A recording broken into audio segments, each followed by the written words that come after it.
Sir, ಗ್ರಾಮೀಣ ಭಾಗದ ವಿಶೇಷತೆ ಹಾಗೂ ನಿಮ್ಮ ಗ್ರಾಮ ಪಂಚಾಯತಿಯ ಒಂದು ಪರಿಚಯ ಹಾಗೂ ನಿಮ್ಮ ಪರಿಚಯ ನಮ್ಮ ವೀಕ್ಷಕರಿಗಾಗಿ ತಿಳಿಸ್ಕೊಡಿ. ಓಕೆ, ನನ್ನ ಹೆಸರು ಸುಬ್ಬಣ್ಣ ಕುಂಟೇಕಳಿ ಅಂತ. ನನ್ನ ಕರೆಯೋದು ರೂಢನಾಮ. ಹೆಸರು ಸುಬ್ರಾಯ ನಾರಾಯಣ ಭಟ್ ಕುಂಟೇಕಳಿ. ಮಾಲ್ಮನೆ ಪಂಚಾಯತ್ ಅಧ್ಯಕ್ಷರಾಗಿ ಈಗ 2ನೇ ಅವಧಿಗೆ ಪ್ರಥಮ ಅಧ್ಯಕ್ಷ ಆಗಿದ್ದೇನೆ. ಈಗಾಗಲೇ 5 ಬಾರಿ ಗ್ರಾಮ ಪಂಚಾಯತ್ ಆಯ್ಕೆಯಾಗಿ ಸದಸ್ಯರಾಗಿ ಕೆಲಸ ಮಾಡಿದ್ದೇನೆ. ಒಮ್ಮೆ TP ತಾಲೂಕು ಜಲ್ಲಾಪುರಕ್ಕೆ ಆಯ್ಕೆಯಾಗಿ ಅಧ್ಯಕ್ಷ ಕೆಲಸ ಮಾಡಿದ್ದೇನೆ.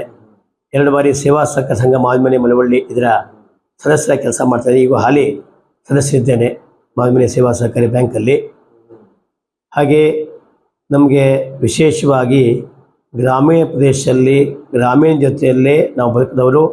ನಮ್ಮದು ಪೊಲಿಟಿಕ್ಸ್ ಹೇಳೋದಕ್ಕಿಂತಲೂ ಅಭಿವೃದ್ಧಿ ಪಥದಲ್ಲಿ ಸಾಗ್ತಕ್ಕಂಥ ಜನಪ್ರತಿನಿಧಿ ಜೊತೆಯಲ್ಲಿ ನಾವಿರೋದು.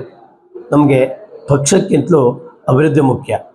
ಆದರೆ ಒಂದು ಸಾಮಾಜಿಕ ವ್ಯವಸ್ಥೆಯಲ್ಲಿ ಜನಪ್ರತಿನಿಧಿ ಆಗಬೇಕು ಅಂತ ಪಕ್ಷ ಮುಖ್ಯ ಅಲ್ವಾ. ಹಾಗಾಗಿ ನಾವೆಲ್ಲ ಈಗ ರಾಷ್ಟ್ರೀಯ ಕಾಂಗ್ರೆಸ್ ಪಕ್ಷ ಅಡಿಯಲ್ಲಿ ಕೆಲಸ ಮಾಡ್ತಾಯಿದ್ದೀವಿ.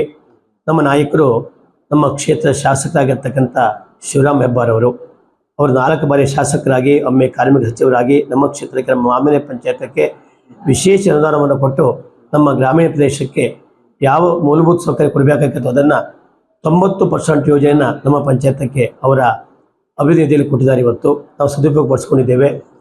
ನಮ್ಮ ಪಂಚಾಯತ ಮಾಲ್ಮನೆ ಪಂಚಾಯತ ತಾಲೂಕಾ ಕೇಂದ್ರದಿಂದ 25 ಕಿಲೋಮೀಟರ್ ದೂರ ಇದೆ ಪಂಚಾಯತ. ನಮ್ಮ ಪಂಚಾಯತ ಟೋಟಲ್ಲು ಯಲ್ಲಾಪುರ ಹಿಡಿದ್ರೆ ನಮಗೆ 30 ಕಿಲೋಮೀಟ್ರ್ ಆಗುತ್ತೆ. Chinnapura cross ಮಾಡಿದವಾಗ 25 kilometre. ಟೋಟಲ್ ನಮಗೆ ಹಳ್ಳಿ ಪ್ರದೇಶಕ್ಕೆ ನಾವು ತಲುಪಬೇಕು, ನಮ್ಮ ಗ್ರಾಮ ಪಂಚಾಯತ್ಗೆ ತಲುಪಬೇಕು ಅಂತಾದರೆ ಯಲ್ಲಾಪುರ ನಗರ ಪ್ರದೇಶದಿಂದ ತಾಲೂಕಾ ಕೇಂದ್ರದಿಂದ 50 ಕಿಲೋಮೀಟರ್ ದೂರ ನಮ್ಮ ಪಂಚಾಯತ ತಾಲೂಕಿನಿಂದ. ಹಾಗಾಗಿ ನಮ್ಮ ಪಂಚಾಯತ 20 ಕಿಲೋಮೀಟರ್ ವ್ಯಾಪ್ತಿ ಇದೆ. ನಮ್ಮ ಗ್ರಾಮೀಣ ಪ್ರದೇಶ 25 ಕಿಲೋಮೀಟರ್ ವ್ಯಾಪ್ತಿ ಜೊತೆಯಲ್ಲಿ ನಮ್ಮ ಮಾಲ್ಮನೆ ಪಂಚಾಯತದ 10 ಕಿಲೋಮೀಟರ್ ದೂರದಲ್ಲಿ ಕೈಗಾಣು ಸ್ಥಾವರ ಇದೆ. ನಮಗೆ ಭಾಳ ಹತ್ತಿರ ಕೈಗಾಣು ಸ್ಥಾವರ. ನಮ್ಮ ಪಂಚಾಯತದ ಗುಮ್ಮಟ ಏನು ವಿದ್ಯುತ್ ತಯಾರಾಗ್ತದಲ್ಲ, ಗುಮ್ಮಟ ಅಣು ಸ್ಥಾವರ ರಿಯಾಕ್ಟರ್ ಇದೆಯಲ್ಲ, ಅಲ್ಲಿಂದ ಕೇವಲ 10 ಕಿಲೋಮೀಟರ್ ದೂರ ನಾವಿರೋರು. ಅದು ಸಹಿತ ನಮಗೆ ಆ ಒಂದು ನಿಗಮ ಸಾಮಾಜಿಕ ಜವಾಬ್ದಾರಿಯಲ್ಲಿ ನಮ್ಮ ಪಂಚಾಯತಕ್ಕೆ ಮೂಲಭೂತ ಸೌಕರ್ಯಗಳನ್ನು ನಮಗೆಲ್ಲ ಒದಗಿಸ್ಕೊಡ್ತಾ ಇದ್ದಾರೆ. ನಾವೇನೆಲ್ಲ ಕೇಳ್ತೇವೆಯೋ ಆ ಎಲ್ಲ ಯೋಜನೆಯನ್ನು ನಮಗೆ ಆಗಾಗ ಕೊಡ್ತಾ ಇರ್ತಾರೆ. ಈಗಾಗಲೇ 31 ಕಿಲೋಮೀಟರ್ ರಸ್ತೆ ಮಾಡಿದ್ದೀವಿ CSR ಕಮಿಟಿಯಿಂದ. ಒಂದು ಆಸ್ಪತ್ರೆ ಕಟ್ಸ್ಕೊಂಡಿದ್ದೀವಿ. 15 ಶಾಲಾ ಕಟ್ಟಡ ಆಗಿದೆ. ನಮ್ಮಲ್ಲಿ ವರ್ಷ 2 ಬಾರಿ ಹೆಲ್ತ್ ಕ್ಯಾಂಪನ್ನು ನಾವು ಮಾಡಿಸ್ತೀವಿ ಕೈಗಾಣು ಸ್ಥಾವರ ಯೋಜನೆಯಲ್ಲಿ CSR ಕಮಿಟಿ ವತಿಯಿಂದ. ಮೂಲಭೂತ ಸೌಕರ್ಯದಲ್ಲಿ ಕುಡಿಯೋ ನೀರು ನಮ್ಮ ಕರ್ನಾಟಕ ಸರ್ಕಾರದ ಶಾಸಕರ ಸೂಚನೆ ಮೇರೆಗೆ ಬರುವ ಯೋಜನೆಗಳು ಒಂದು. ಜಿಲ್ಲಾ ಪಂಚಾಯತ್ ತಾಲೂಕು ಪಂಚಾಯತ್ ಯೋಜನೆಯಲ್ಲಿ ವಿಶೇಷ ಕುಡಿಯುವ ನೀರು ಯೋಜನೆ ಒಂದು. ಮತ್ತು ಮೇಲಾಗಿ ನಮ್ಮ ಗ್ರಾಮೀಣ ಪ್ರದೇಶದಲ್ಲಿ ನಾವು ಕೃಷಿಯನ್ನೇ ಅವಲಂಬಿಸಿ ಬದುಕೋರು. ಕೃಷಿಯಲ್ಲಿ ನಮ್ಮ ತೋಟಗಾರಿಕೆ, ಭತ್ತ, ತೆಂಗು, ಏಲಕ್ಕಿ, ಕಾಳುಮೆಣಸು ಸ್ವಲ್ಪ ಬೆಳೀತೇವೆ. ವಾಣಿಜ್ಯ ಬೆಳೆಗಳಲ್ಲಿ ನಮ್ಮದು ಅಡಿಕೆ ವಿಶೇಷವಾದ ಬೆಳೆ. ಮತ್ತು ಹೈನುಗಾರಿಕೆ ಮಾಡ್ತೇವೆ. ಪ್ರತಿಯೊಬ್ಬರು ಕೂಡ ರಾಸನ್ನು ತಂದು ಸಾಕಿ ಹೈನುಗಾರಿಕೆ ಮಾಡಿ ನಮ್ಮಲ್ಲಿ ಡೈರಿ ಇದೆ. ರೈತರು ಡೈರಿಯನ್ನು ನಡೆಸ್ತಾ ಇದ್ದಾರೆ. ಮತ್ತು ವಿಶೇಷವಾಗಿ ನಮ್ಮಲ್ಲಿ ಪೊಲಿಟಿಕ್ಸು ಸಹಜವಾಗಿ ಇದೆ. ಎಲ್ಲ ಪಕ್ಷವೂ ಇದೆ, ಪಕ್ಷ ಕಾರ್ಯಕರ್ತರಿದ್ದಾರೆ. ಸದ್ಯ ನಮ್ಮಲ್ಲಿರೋದು ರಾಷ್ಟ್ರೀಯ ಕಾಂಗ್ರೆಸ್ ಪಕ್ಷದ ಆಡಳಿತ ಕರ್ನಾಟಕ ರಾಜ್ಯ ಇರೋದ್ರಿಂದ ಆ ಒಂದು ಕಾಂಗ್ರೆಸ್ ಪಕ್ಷ ಕಾರ್ಯಕರ್ತರು ಹೆಚ್ಚಾಗಿ ನಮ್ಮ ಜನಪ್ರತಿನಿಧಿ ಆಗಿದ್ದಾರೆ. ಕೆಲಸ ಮಾಡಲೇಬೇಕು. ಒಂದು, ನಾವಿಲ್ಲಿ ಪಂಚಾಯತಿ ಒಳಗಡೆ ನಾವು 9 ಮೆಂಬರ್, 5 ಮಂದಿ ಮಹಿಳಾ ಮೆಂಬರು, 4 ಮಂದಿ ಪುರುಷ ಪ್ರಧಾನರು. ಪಂಚಾಯತಿ ಒಳಗಡೆ ಬಂದ ನಾವು ಪಕ್ಷ ತಗೊಳ್ಳೋದಲ್ಲ, ಅಭಿವೃದ್ಧಿ. ಹೊರಗಡೆ ನಾವು ಪಾಲಿಟಿಕ್ಸ್ ಮಾಡ್ತೇವೆ, ಪಕ್ಷ ಮಾಡ್ಕೊಳ್ತೀವಿ. ಗ್ರಾಮ ಪಂಚಾಯತ್ ಒಳಗಡೆ ಬಂದಾಗ ಪಕ್ಷಗಳಿಲ್ಲ, ನಾವೆಲ್ಲ ಸಮಾನರು. ಅಭಿವೃದ್ಧಿಯಲ್ಲಿ ನಮಗೆ ಯಾರು ಕೊಡ್ತಾರೋ, ಯಾರು ಮಾಡಲಿಕ್ಕೆ ಸಹಕಾರ ಕೊಡ್ತಾರೋ ಅವರೊಟ್ಟಿಗೆ ಕೆಲಸ ಮಾಡ್ತೀವಿ. ನಮ್ಮಲ್ಲಿ ಪ್ರತಿ ವರ್ಷ ಗ್ರಾಮ ಪಂಚಾಯತ್ಗೆ 15 ಹಣಕಾಸು ಯೋಜನೆಯಲ್ಲಿ ನಮಗೆ 25ರಿಂದ 30 ಲಕ್ಷ ರೂಪಾಯಿ ಅನುದಾನ ಬರ್ತಾ ಇರ್ತದೆ. ಇನ್ನು ಎಸ್ಕ್ರೋ ಯೋಜನೆ ಅಂತ ಶಾಸನಬದ್ಧ ಅನುದಾನ, ಅದೊಂದು 5 ಲಕ್ಷ ಬರುತ್ತೆ. ಹಾಗೆ ಮತ್ತು ಕುಡಿಯುವ ನೀರಿಗೆ ಅಂತ ಒಂದು 10,000, 20,000, 50,000ವರೆಗೆ ತುರ್ತು ನೀರಿನ ವ್ಯವಸ್ಥೆ ಬರ್ತಾ ಇರ್ತದೆ. ಹಾಗೆ ನಾವು ಬಂದಿರತಕ್ಕಂಥ ಈ ಪಂಚಾಯತ್ ಅನುದಾನದಲ್ಲಿ ಮೂಲಭೂತ ಸೌಕರ್ಯ, ರಸ್ತೆ ಆಗಿರ್ಬೋದು, CD ನಿರ್ಮಾಣ ಆಗ್ಬೋದು, ಕುಡಿಯುವ ನೀರಿಗೆ ಪೈಪನ್ನು ಹಾಕ್ಕೊಡೋದಾಗಿರ್ಬೋದು, ನೀರಿನ ತೊಟ್ಟಿ ನಿರ್ಮಾಣ ಮಾಡಿಕೊಡೋದಾಗಿರ್ಬೋದು, ಮತ್ತು NREG ಒಳಗಡೆ ಉದ್ಯೋಗ ಖಾತ್ರಿ ಯೋಜನೆ ನಮ್ಮಲ್ಲಿ ಆಗಲೇ 1,500ಕ್ಕಿಂತ ಹೆಚ್ಚಿಗೆ ನಾವು ಉದ್ಯೋಗ ಚೀಟಿಯನ್ನು ನಾವು ಜನರಿಗೆ ಕೊಟ್ಟಿದ್ದೇವೆ. 1,500 ಮಂದಿ ಕೆಲಸ ಮಾಡ್ತಾ ಇದ್ದಾರೆ. ಅದರಲ್ಲಿ ನಾವು ಉದ್ಯೋಗ ಖಾತೆ ಒಳಗೆ ಬರ್ತಕ್ಕಂಥ ಕೆಲಸಗಳಲ್ಲಿ ರಸ್ತೆ ನಿರ್ಮಾಣಗಳು, ತೋಟದ ಕೆಲಸಗಳು, ಹಾಗೆ ಕಂಪೋಸ್ಟ್ ಗೊಬ್ಬರ ಮಾಡ್ಕೊಳ್ಳೋದು, ಸಾವಯವ ಗೊಬ್ಬರ ಮಾಡ್ಕೊಳ್ಳೋದು, ಅನಿಲ ಇದು ಯಾವುದೊಳೆ ಗೊಬ್ಬರ ಕೆಲಸ ಅದನ್ನು ಮಾಡ್ತೀವಿ. ಇನ್ನು ನಮಗೆ ವಿಶೇಷವಾಗಿ ಜಿಲ್ಲಾ ಪಂಚಾಯತಿಯಿಂದ ವರ್ಷಕ್ಕೊಮ್ಮೆ ಶೌಚಾಲಯ ನಿರ್ಮಾಣಕ್ಕೆ ಒಂದು ಯೋಜನೆ ಬರ್ತದೆ.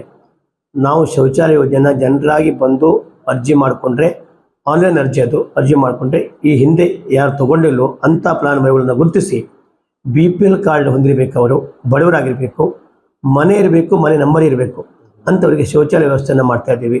ನಾವು ಒಮ್ಮೆ ಇಡೀ ಗ್ರಾಮ ಪಂಚಾಯತ ಶೌಚ ಮುಕ್ತ ಗ್ರಾಮ ಪಂಚಾಯತ್ವನ್ನಾಗಿ ನಿರ್ಮಾಣ ಮಾಡಿ ಗಾಂಧಿ ಪುರಸ್ಕಾರ ಕೂಡ ನಮ್ಮಲ್ಲಿ ಸಿಕ್ಕಿದೆ. ಈ 10 ವರ್ಷದಿಂದ ನಮ್ಮ ಗ್ರಾಮ ಪಂಚಾಯತ 100ಕ್ಕೆ 100 ಬಯಲು ಬಹಿರ್ದೆಸೆ ಮುಕ್ತ ಗ್ರಾಮ ಪಂಚಾಯತ್ವನ್ನಾಗಿ ನಾವು ನಿರ್ಮಾಣ ಮಾಡಿದ್ದೀವಿ. ಮತ್ತೆ ಪುನಃ ಈಗ ಬೇರೆ ಬೇರೆ ಕುಟುಂಬಗಳು 2-3 ಮನೆಗಳಾಗಿ ಅವೆಲ್ಲ ಈಗ ಮತ್ತೆ ಪುನಃ ರೇಷನ್ ಕಾರ್ಡ್ ಹೊಂದಿ ಮತ್ತೆ ಬೇಡಿಕೆಯನ್ನು ಕೊಡ್ತಾ ಇದ್ದಾರೆ ಶೌಚಾಲಯಕ್ಕೆ.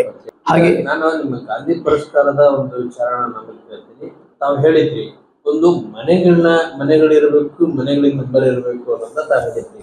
ನಮ್ಮ ಪ್ರದೇಶದಲ್ಲಿ ತಮ್ಮ ಗ್ರಾಮ ಪಂಚಾಯತಿ ವಲಯದ ಅರಣ್ಯ ಪ್ರದೇಶದಲ್ಲಿ ಇರತಕ್ಕಂಥ ಒಂದು ಪಂಚಾಯತಿ, ಈ ಒಂದು ಪಂಚಾಯತಿ ಭಾಗಗಳಲ್ಲಿ ಇವತ್ತು ಸಾಕಷ್ಟು ಜನರಿಗೆ ಇನ್ನೂ ಕೂಡ ಇದೆಯೋ ಏನೋ ನನಗೆ ಗೊತ್ತಿಲ್ಲ, ಆದರೆ ಸಾಕಷ್ಟು ಈ ನಿಮ್ಮ ಕಾರವಾರ ಜಿಲ್ಲೆಯಲ್ಲೇ ಹೆಚ್ಚು ಸಮಸ್ಯೆ ಅಂತಂದ್ರೆ ಈಗ ಮನೆಗಳಿಗೆ ಹಕ್ಕು ಪತ್ರಗಳಿಲ್ಲ, ನಿವೇಶನಗಳು ಕಟ್ಕೊಳಕ್ ಆಗ್ತಾ ಇಲ್ಲ, ಮೂಲಭೂತ ಸೌಕರ್ಯಗಳು ಪಡ್ಕೊಳಕ್ ಆಗ್ತಿಲ್ಲ ಅನ್ನೋ ಒಂದು ಸಮಸ್ಯೆಗಳ ಬಗ್ಗೆ ನಾನು ಕೇಳಿದ್ದೀನಿ. ಅದು ನಿಮ್ಮ ಪಂಚಾಯತಿಯಲ್ಲಿ ಯಾವ ರೀತಿ ಬಗೆಹರಿಸಿದ್ರ ಅಥವಾ ಇನ್ನೂ ಕೂಡ ಇದೆಯಾ, ಹೇಗೆ? ನಮ್ಮ ಪಂಚಾಯಿತಿಯಲ್ಲಿ ಈಗಾಗಲೇ ನಾವು ಅರಣ್ಯ ಹಕ್ಕು ಸಮಿತಿ ಅಂತ ಮಾಡಿಕೊಂಡಿದ್ದೀವಿ. ಸರ್ಕಾರ ನೇಮಕ ಆಗಿದೆ. ಅರಣ್ಯ ಹಕ್ಕು ಸಮಿತಿಯಿಂದ GPS ಮಾಡಿಸಿ ಸಾಮಾನ್ಯ 90ರಷ್ಟು ಭಾಗ GPS ಆಗಿದೆ. ಅರಣ್ಯ ಇಲಾಖೆ, ಕಂದಾಯ ಇಲಾಖೆ, ಗ್ರಾಮ ಪಂಚಾಯತ ಮತ್ತು ಆ ಫಲಾನುಭವಿಗಳನ್ನು ಸೇರಿಸ್ಕೊಂಡು ನಾವು GPS ಮಾಡಿಸಿದ್ದೀವಿ. ಅವೆಲ್ಲವೂ ಕೂಡ ಇವತ್ತು ನಮ್ಮ ತಾಲೂಕಾ ಸಮಿತಿಯಿಂದ ಜಿಲ್ಲಾ ಸಮಿತಿಗೆ ಹೋಗಿದೆ. ಅಂದರೆ ಜಿಲ್ಲಾ ಸಮಿತಿಯಲ್ಲಿ ಸಹಾಯಕ ಕಮಿಷನರ್ AC ಅವರ ಟೇಬಲಿಗೆ ಹೋಗಿದೆ.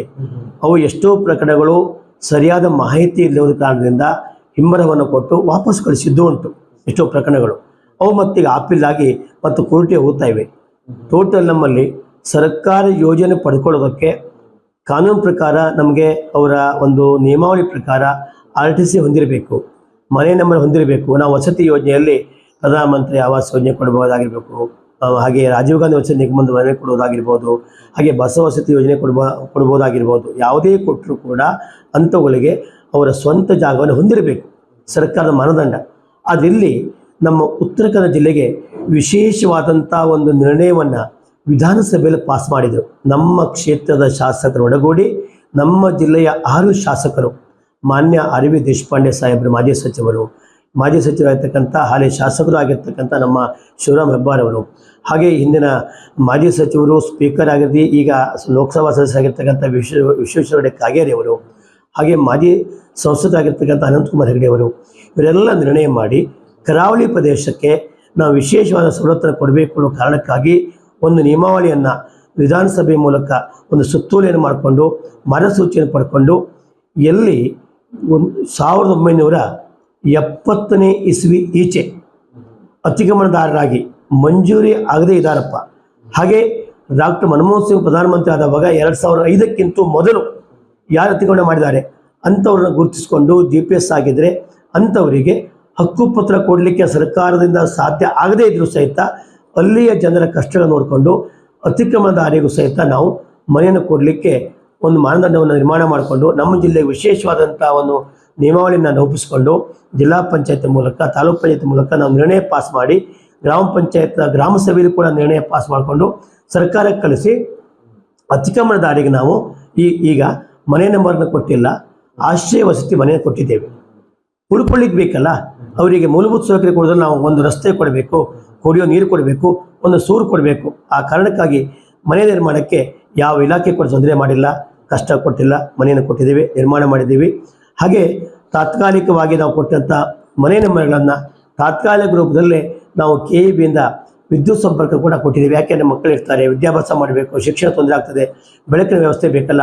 ಆ ಕಾರಣಕ್ಕಾಗಿ ನಾವು ಅವರಿಗೆ ವಿದ್ಯುತ್ ಸಂಪರ್ಕ ಕೂಡ ಕೆಲವಷ್ಟು ಮನೆಗಳಿಗೆ ಕೊಡಿಸಿದ್ದೇವೆ ಗ್ರಾಮ ಪಂಚಾಯತ್ ಸೂಚನೆ ಮೇರೆಗೆ. ಜೊತೆಯಲ್ಲಿ ಈಗ 3 ವರ್ಷ ಹಿಂದೆ ಬೆಳಕು ಯೋಜನೆ ಅಂತ ಬಂದಿತ್ತು. ಆ ಬೆಳಕು ಯೋಜನೆಯಲ್ಲಿ ಒಂದು ಮನೆಗಳಿಗೆ 15, 20, 25 ಕಂಬವನ್ನು ಒಂದೇ ಮನೆಗೆ ಕರ್ನಾಟಕ ಸರ್ಕಾರದ ಮಂಜೂರಿ ಮಾಡಿಸಿ ಅಂಥ ಮನೆಗಳನ್ನು ಗುರುತಿಸಿ ನಾವು ಫ್ರೀಯಾಗಿ ಅಂಥ ಫಲಾನುಭವಿಗಳ ಮನೆಗೆ ವಿದ್ಯುತ್ ಸಂಪರ್ಕವನ್ನು ಒದಗಿಸಿದ್ದೀವಿ. ಗ್ರಾಮ ಪಂಚಾಯತ್ ಮೂಲಕ ಶಿಫಾರಸು ಮಾಡಿ ಕೊಡಿಸಿದ್ದೀವಿ. ಹಾಗಾಗಿ ವಿದ್ಯುತ್ ಸಂಪರ್ಕ ಸಹಿತ ನಮ್ಮಲ್ಲಿ 90% ಭಾಗ ಗ್ರಾಮೀಣ ಪ್ರದೇಶಕ್ಕೆ ವಿದ್ಯುತ್ ಸಂಪರ್ಕ ಆಗಿದೆ. ಗ್ರಾಮೀಣ ರಸ್ತೆಗಳಾಗಿವೆ, ಗ್ರಾಮೀಣ ಕುಡಿಯುವ ನೀರಾಗಿದೆ. ಟೋಟಲಿ ನಮಗೆ ಎಷ್ಟು ಯೋಜನೆ ಮಾಡಿದ್ರು ಕೂಡ ಅದು ಮುಗಿಯೋದಿಲ್ಲ. ಇದು ಹನುಮಂತನ ಬಾಲ ಇದ್ದ ಹಾಗೆ ಬೆಳೀತಾ ಹೋಗುವುದೇ ನಿರಂತರ. ಯಾಕಂದ್ರೆ ಸಮಸ್ಯೆಗಳು ಆಗ್ತಾನೆ ಇರುತ್ತೆ. ಅದರಲ್ಲಿ ಕೂಡ ಇದು ಅರಣ್ಯ ಪ್ರದೇಶ ಸಾಕಷ್ಟು ಸಮಸ್ಯೆ ಸವಾಲುಗಳ ಎದುರಾಗ್ತಾ ಇರುತ್ತೆ. ಆ ರೀತಿ ಒಂದ್ ಕಡೆ ಆದ್ರೆ ಒಂದು ಬಹಳ ಗಂಭೀರವಾಗಿರಂದ್ರೆ ಕೆಲವೊಂದಿಷ್ಟು ಪಂಚಾಯಿತಿಯವರು ಮಾತಾಡ್ತಕ್ಕಂಥ ವಿಚಾರ ಹೇಳಿದ್ರೆ ಸರ್ಕಾರಿ ಶಾಲೆಗಳ ಅಭಿವೃದ್ಧಿ ಪಡಿಸೋದಕ್ಕೆ ನಮ್ಮ ಹತ್ರ ಪ್ರಾವಿಷನ್ ಇಲ್ಲ, ಅನುದಾನ ಇಲ್ಲ ಅಂತಕ್ಕಂಥದ್ದು ಹೇಳ್ತಾರೆ. ಆದ್ರೂ ಕೂಡ ನಿಮ್ಮ ಪ್ರದೇಶದ ಜನರು ಬೇರೆ ಬೇರೆ ರೀತಿಯಲ್ಲಿ ಕೆಲಸಗಳನ್ನ ಮಾಡಿ ಯೋಜನೆಗಳನ್ನ ರೂಪಿಸಿ ಅಭಿವೃದ್ಧಿ ಕಾರ್ಯಗಳನ್ನ ಮಾಡ್ತಾರೆ, ವಿದ್ಯಾರ್ಥಿಗಳಿಗೆ ಪ್ರೋತ್ಸಾಹಗಳನ್ನ ಕೊಡ್ತಾರೆ. ಅದು ಹೇಗ್ ಮಾಡ್ತಾರೆ ನಿಮ್ಮಲ್ಲಿ ಅಂತ? ನಮ್ಮ ಪಂಚಾಯತ್ ವ್ಯಾಪ್ತಿಯಲ್ಲಿ ನಾವೀಗ 15-20 ವರ್ಷ ಈಚೆ NPCI ಕೈಗಾ, ಅದು ನಮ್ಮ ಸರ್ಕಾರ ಇದ್ದ ಹಾಗೆ ನಮಗೆ ಅದು ಕೇಂದ್ರ ಸರ್ಕಾರದ ಆಡಳಿತ ವ್ಯವಸ್ಥೆ ಒಳಪಟ್ಟಂಥ ಸಂಸ್ಥೆ ಕೈಗಾನು ಸ್ಥಾವರ. ಅವರಿಗೊಂದು ವಿಂಗ್ ಇದೆ. CSR ಫಂಡನ್ನು ವಿತರಣೆ ಮಾಡಬೇಕು. ಅಲ್ಲಿ ಉತ್ಪನ್ನ ಆಗ್ತಕ್ಕಂಥ 2% ಗ್ರಾಮೀಣ ಪ್ರದೇಶಕ್ಕೆ ಉಪಯೋಗಿಸಬೇಕು ಅಂತಕ್ಕಂಥ ಒಂದು ಸುತ್ತೋಲೆ ಕಾನೂನು ಸಹಿತ ಅವರಿಗಿದೆ. ದೇಶದ ಕಾನೂನು ಅದು, ನಮ್ಮ ರಾಜ್ಯಕ್ಕೊಂದೇ ಅಲ್ಲ. ಅದು ಸಹಿತ ನಮ್ಮ ಜಿಲ್ಲೆಯ 4 ತಾಲೂಕುಗಳ ಒಳಪಟ್ಟಂಥ ಯಲ್ಲಾಪುರ, ಅಂಕೋಲ, ಜೊಯ್ಡಾ ಹಾಗೂ ನಮ್ಮ ಕಾರವಾರ 4 ತಾಲೂಕುಗಳ ಒಳಗಡೆ 16 ಕಿಲೋಮೀಟರ್ ವ್ಯಾಪ್ತಿಯಲ್ಲಿ ಮುಖ್ಯವಾಗಿ ಅವರು ಆದ್ಯತೆ ಕೊಟ್ಟಿರೋದು ಶಿಕ್ಷಣಕ್ಕೆ. ಶಾಲಾ ಕಟ್ಟಡ ನಿರ್ಮಾಣ ಮಾಡಿದ್ದಾರೆ. ಶಾಲಾ ಕಟ್ಟಡದ ಜೊತೆಯಲ್ಲಿ ಬಿಸಿ ಊಟದ ಕೋಣೆ ಮಾಡಿಕೊಟ್ಟಿದ್ದಾರೆ. ಇವತ್ತು ಶೌಚಾಲಯ ಮಾಡಿಕೊಟ್ಟಿದ್ದಾರೆ ಶಾಲೆಗಳಿಗೆ. ಅಂಗನವಾಡಿ ಕಟ್ಟಡ ಮಾಡಿಕೊಟ್ಟಿದ್ದಾರೆ. ಇವತ್ತು ಪ್ರತಿ ವರ್ಷ ಮೇಂಟೆನೆನ್ಸ್ಗೆ ಅಂತ ಅವರು ಕೆಲವಷ್ಟು ತಾಲೂಕು ಅವರೇ ಮೇಂಟೆನೆನ್ಸ್ ಮಾಡಿದರು. ಕೆಲವು ತಾಲೂಕುಗಳಲ್ಲಿ ನಾವು ಗ್ರಾಮ ಪಂಚಾಯತ್ ಮೇಂಟೆನೆನ್ಸ್ ಮಾಡ್ತಾ ಇದ್ದೀವಿ.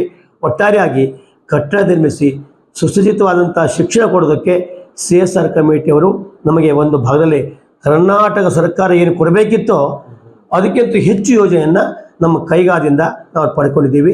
ಕೊಟ್ಟಿದ್ದಾರೆ, ಇನ್ನೂ ಕೊಡ್ತಾರೆ. ಇವತ್ತು ಸಹಿತ ಒಂದು 3 ಕೋಟಿ ರೂಪಾಯಿ ಯೋಜನೆ 2 ತಾಲೂಕು ಲಿಂಕು. ಯಲ್ಲಾಪುರ ತಾಲೂಕಿನ ಮಾಲ್ಮೆ ಗ್ರಾಮ ಪಂಚಾಯತದ ಅಂಕೋಲ ತಾಲೂಕಿಗೆ ಹೋಗ್ತಕ್ಕಂಥ ರಸ್ತೆ ನಿರ್ಮಾಣ ಆಗ್ತಾ ಇದೆ. 3 ಕೋಟಿಯಲ್ಲಿ ಅಂತಂಥ ದೊಡ್ಡ ದೊಡ್ಡ ರಸ್ತೆಗಳ ನಿರ್ಮಾಣ, CC ರಸ್ತೆ ಆಗ್ತಾ ಇದೆ. ಪ್ರತಿ ಶಾಲೆ ಮತ್ತು ಅಂಗನವಾಡಿ ಸಂಪರ್ಕ ರಸ್ತೆ ಆಗ್ತಾ ಇದೆ. ಸಂಪರ್ಕ ಸೇತುವೆಯನ್ನು ಮಾಡಿಕೊಟ್ಟಿದ್ದಾರೆ. ಇವತ್ತು ಫುಟ್ ಬ್ರಿಡ್ಜ್ ಮಾಡಿಕೊಟ್ಟಿದ್ದಾರೆ. ಇವತ್ತು ಕಟ್ಟಡ ಅಂತೂ ಆಯಿತು. ಮತ್ತು ವಿಶೇಷವಾಗಿ ಸರ್ಕಾರ ಕೊಡಬೇಕಾದಂಥ ಶಿಕ್ಷಕರನ್ನು ಸ್ವತಃ CSR ಕಮಿಟಿಯಿಂದ ನಮಗೆ ಶಿಕ್ಷಕರನ್ನು ಒದಗಿಸಿದ್ದಾರೆ. ಇವತ್ತು